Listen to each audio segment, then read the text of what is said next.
मैं तुम्हें जस्टिस सिन्हा के कत्ल के इल्जाम में शक की बुनियाद पर गिरफ्तार करता हूं। चलो मेरे साथ।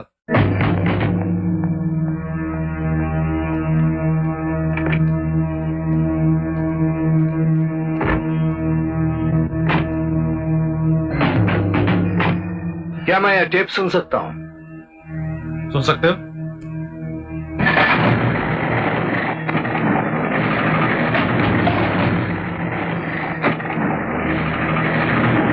हुआ यूं कि इंस्पेक्टर विजय सान्याल ने रुद्राक्ष को कपूर का खून करते हुए देखा, तो इंस्पेक्टर विजय सान्याल ने रुद्राक्ष को गिरफ्तार करके जेल में बंद कर दिया। तो बाद में होना क्या था?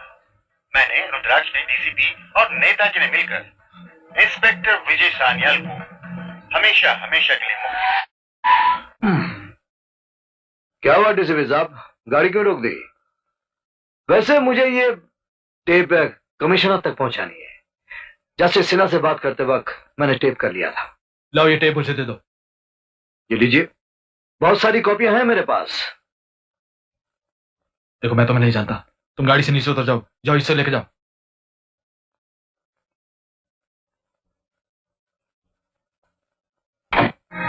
आइंदा ऐसी गलती कभी मत करना। तुम्हारे कानून में इतना दम नहीं जो मेजर को हथकड़ी पहना सके। पहले अपने आप में बुलंदी पैदा करो। जो खुद अपनी औलाद की नजरों में गिर चुका है वो मुझे क्या अरेस्ट करेगा?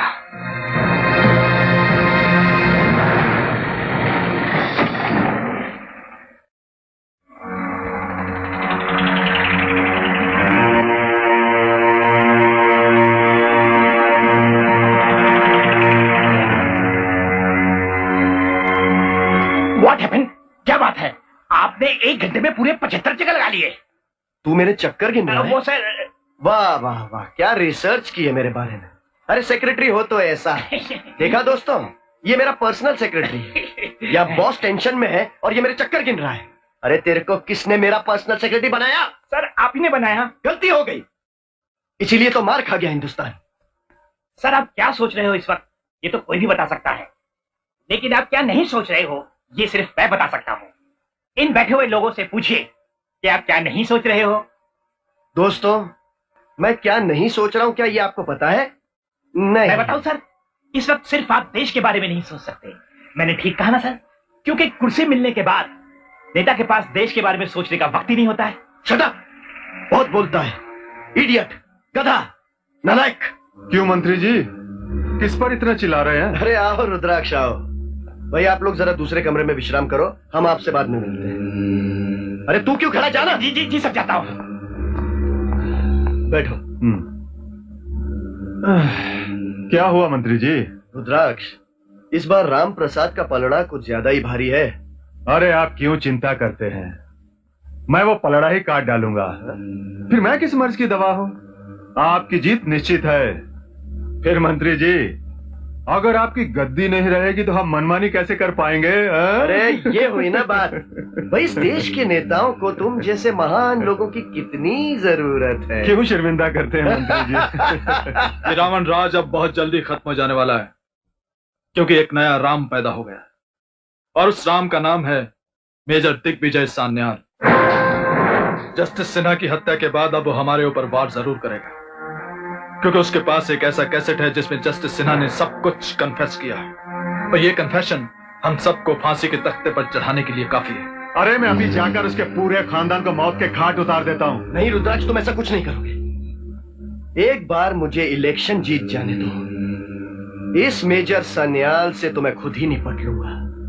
तुम फिलहाल राम प्रसाद से निपट लो। राम प्रसाद चुनाव नहीं लड़ेगा मंत्री जी। पता नहीं कमबख्त, इस देश में जागृति कब आएगी। क्या हुआ अंकल? अब देखो ना बेटे, इस बार भी इलेक्शन में प्रोफेसर राम प्रसाद जी खड़े हो रहे हैं हमेशा की तरह, लेकिन फायदा क्या? जीतेगा तो महावीर जादव ही। महावीर जादव? हाँ बेटी, तू नहीं जानती इस महावीर जादव को? ये हमेशा गुंडागर्दी के बल पर, मनी पावर के बल पर इलेक्शन जीतता है। लेकिन अंकल, इस बार प्रोफेसर राम प्रसाद जी की वेव काफी जोरों पर है। स्टूडेंट्स का काफी जोर है। कुछ भी हो बेटे, लेकिन मैं दावे के साथ कह सकता हूं कि फॉल्स वोटिंग की वजह से इस बार भी ये महावीर जादव ही जीतेगा। लेकिन इस बार ऐसा नहीं होगा। महावीर यादव को करारी हार का सामना करना होगा। उसकी हर चाल को हम बेकार साबित कर देंगे। ईंट का जवाब हम पत्थर से देंगे।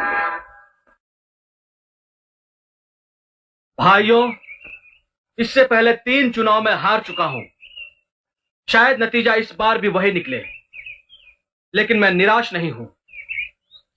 जिंदगी की आखिरी सांस तक मैं ये लड़ाई लड़ता रहूंगा। इस बार जनता का रुझान देखकर मुझे लग रहा है कि उन लोगों का अंत निश्चित है।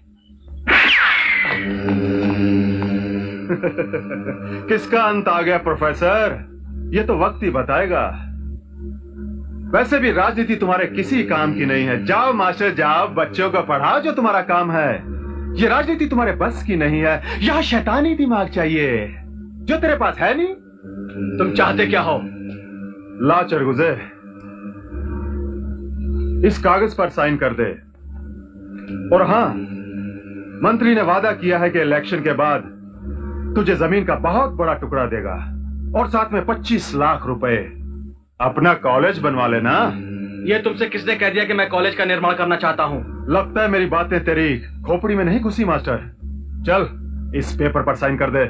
इस बार राम प्रसाद जी नहीं हारेंगे, क्योंकि मेजर सन्याल इनके साथ। अपने मंत्री से जाकर कह देना कि अभी से हार का मातम मनाना शुरू कर दे। मेजर, तेरा नसीब अच्छा है। अगर चुनाव नजदीक ना होता, ये जो तूने किया है ना, उसका जवाब मैं तुझे अभी इसी वक्त देता। तू जिंदा बच गया तू मेजर। मुबारका मुबारका। चल चरगुजे।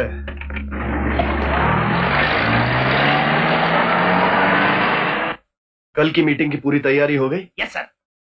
कल इस मीटिंग में शहर के गणमान्य व्यक्ति इकट्ठा हो रहे हैं। लोग आपका भाषण सुनने के लिए बेताब हैं सर। कल की मीटिंग बड़ी इंपॉर्टेंट है। Yes sir. क्योंकि इसका सीधा असर चुनाव पर पड़ सकता है। जी सर। हेलो। हेलो महावीर। कौन? मेजर दिग्विजय सन्याल। महावीर यादव, कल की मीटिंग में मैं तुझे ऐसी नसीहत दूंगा कि तू उस नसीहत को सारी जिंदगी भर याद रखेगा। मेजर, तुम चाहते क्या हो? याद है कुछ दिन पहले तूने एक ईमानदार इंस्पेक्टर के मुंह पर बेईमानी का थप्पड़ मारा था। कल की मीटिंग में तुझे पता चलेगा कि एक ईमानदार आदमी के थप्पड़ में कितनी ताकत होती है। और उस तमाचे की गूंज दिल्ली के लाल किले तक सुनाई देगी।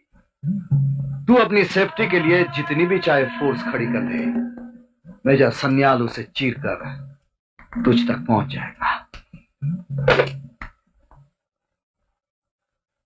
कल हम भी देखते हैं कि तुम हम तक पहुंचते कैसे हो।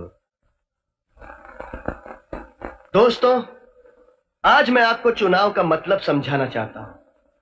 चुनाव का मतलब सिर्फ चुन के आना नहीं होता, बल्कि अपनी गलतियों को सुधारने का सुनहरा मौका देता है। दोस्तों, नेता कोई भगवान नहीं होता, वो तो आपकी तरह साधारण इंसान होता है। हमसे भी गलती हो सकती है, और इसी गलती को सुधारने का दूसरा नाम चुनाव होता है। मैं मानता हूं कि हमसे गलती हुई है, और इसी गलती का प्रायश्चित करने के लिए आज मैं आपके सामने इस मंच पर खड़ा हूं। मुझे कोई परवाह नहीं कि इस बार के चुनाव का क्या नतीजा निकलता है, मुझे कोई परवाह नहीं। मंत्री महोदय, बंद करो अपना ये भाषण। तुमने इस देश की बहुत सेवा कर ली, अब और सेवा करने की कोई जरूरत नहीं। तुम्हारा फाइनल राउंड हो चुका है। तुम एक झूठे इंसान हो। तुम 420 हो। नहीं, रुक जाओ, छोड़ दो इसे। इस नौजवान को कोई कुछ नहीं कहेगा। यह इस देश का नागरिक है और इसका हक बनता है कि नेता पर आरोप लगाना। बोलो नौजवान, तुम क्या बोलना चाहते हो? तुम्हारे गुनाहों की लिस्ट इतनी लंबी है कि अगर बोलने लगूं तो अगला इलेक्शन भी खत्म हो जाए। तुम्हें अपने किए की सजा मिलनी चाहिए। अगर जनता की नजर में मैं गुनहगार हूं तो मैं प्रायश्चित करने के लिए तैयार हूं, क्योंकि प्रायश्चित से ही पुनर्जन्म होता है। मंत्री महोदय, हमने यानी जनता ने अपना प्रतिनिधि चुन लिया है। वो आपको जो भी सजा देगा हमें मंजूर है। कहां है वो? मैं यहां हूं महावीर यादव।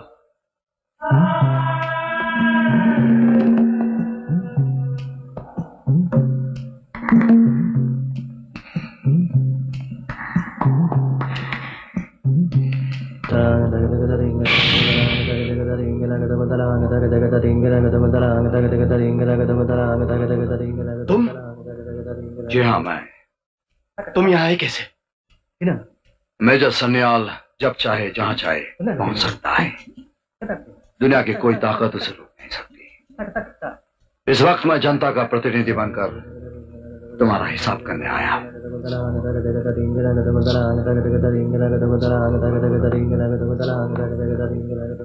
दोस्तों, मैं आप लोगों का एहसानमंद हूं कि आप लोगों ने मुझे इतने बड़े लीडर को सबक सिखाने की जिम्मेदारी सौंपी है।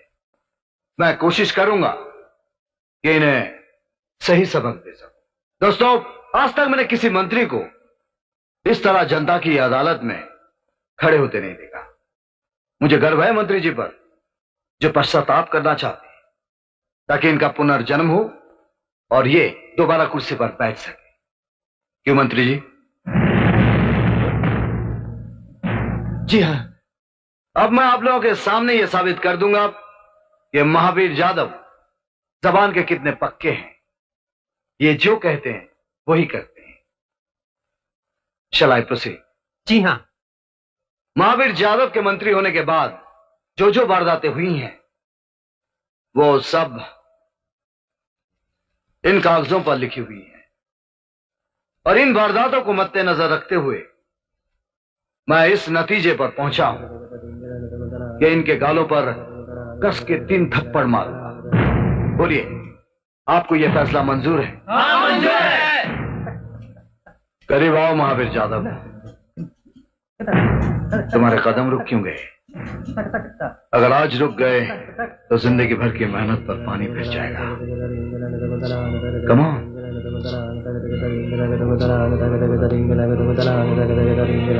पहला थप्पड़ इसलिए मारूंगा ताकि तुम जैसे आदमी दोबारा नेता बनने का ख्वाब ना देखें।